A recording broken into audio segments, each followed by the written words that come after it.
Bonjour à tous et bienvenue pour cette nouvelle vidéo anecdote sur l'univers de Breaking Bad.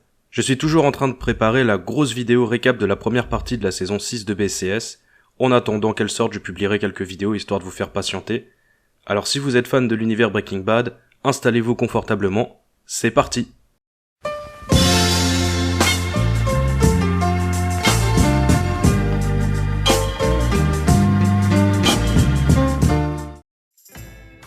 Dans la saison 5 de Breaking Bad, on fait la connaissance de Todd Alquist, personnage qui semble sympathique au premier abord, mais dans l'épisode où Walter et Jesse siphonnent un train pour y récupérer de la méthylamine, on découvre que Todd n'a aucune morale et que le concept de bien et de mal lui est totalement étranger. Dans cet épisode, Todd tue un enfant de sang-froid d'une balle car il a été témoin de la scène du siphonnage du train. Avant de tourner cette scène, Jesse Plemons, qui incarne Todd, n'avait aucune indication sur son personnage. Gilligan ne lui avait donné aucun détail. Cependant, les personnes présentes sur le plateau de tournage le regardaient d'une drôle de façon pour la simple et bonne raison qu'ils avaient lu le script de l'épisode et qu'ils savaient que Todd tuerait un enfant. Jesse Plemons a demandé à Gilligan de lui donner un détail concernant son personnage. Celui-ci a alors répondu « Imagine que tu es en voiture, il y a un raton laveur sur ta route, si tu te décales sur ta droite, tu tombes dans un ravin, et si tu te décales sur ta gauche, tu percutes une voiture. Qu'est-ce que tu fais ?» Avec cette phrase, Jesse Plemons a commencé à comprendre comment Todd fonctionnait.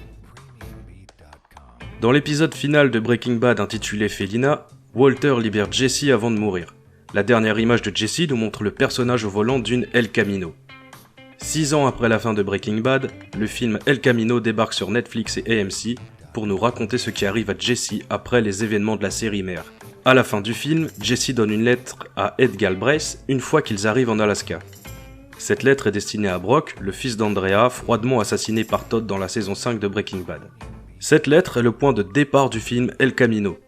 Gilligan a rédigé cette lettre avant même de rédiger le moindre script pour le film.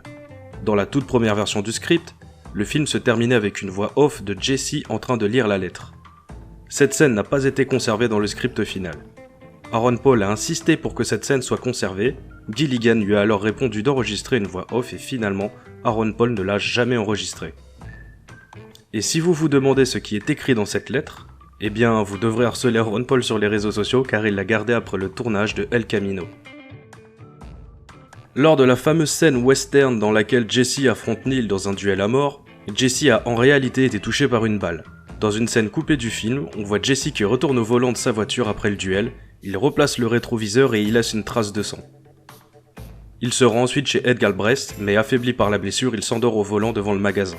C'est Ed qui le découvre au petit matin.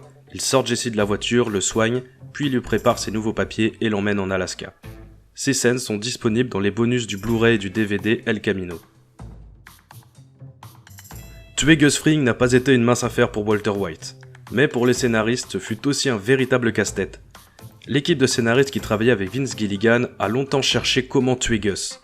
Ils voulaient tous que Walter White arrive à approcher Gus pour le tuer, mais aucune idée ne fonctionnait.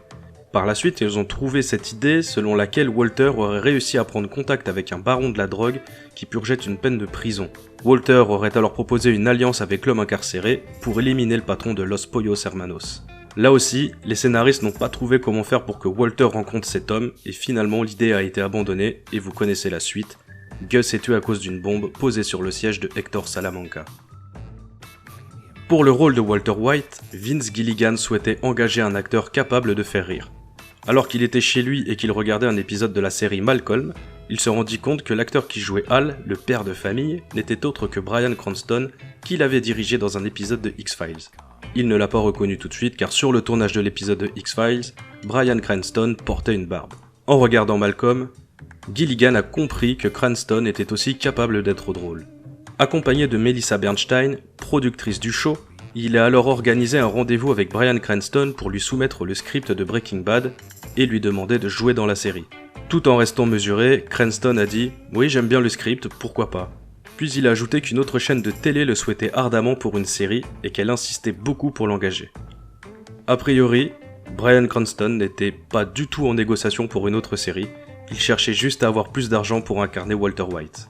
Gilligan se souvient avec humour qu'au moment de sa rencontre avec Cranston, celui-ci avait tout simplement joué un rôle en disant qu'il était intéressé mais qu'il hésitait car une autre chaîne de télé voulait l'engager.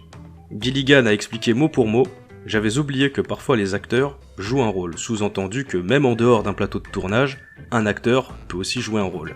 Chose amusante, lors de certaines interviews, Bryan Cranston a déclaré que lorsqu'il a lu le script de Breaking Bad, il a immédiatement accepté car il trouvait ça absolument génial.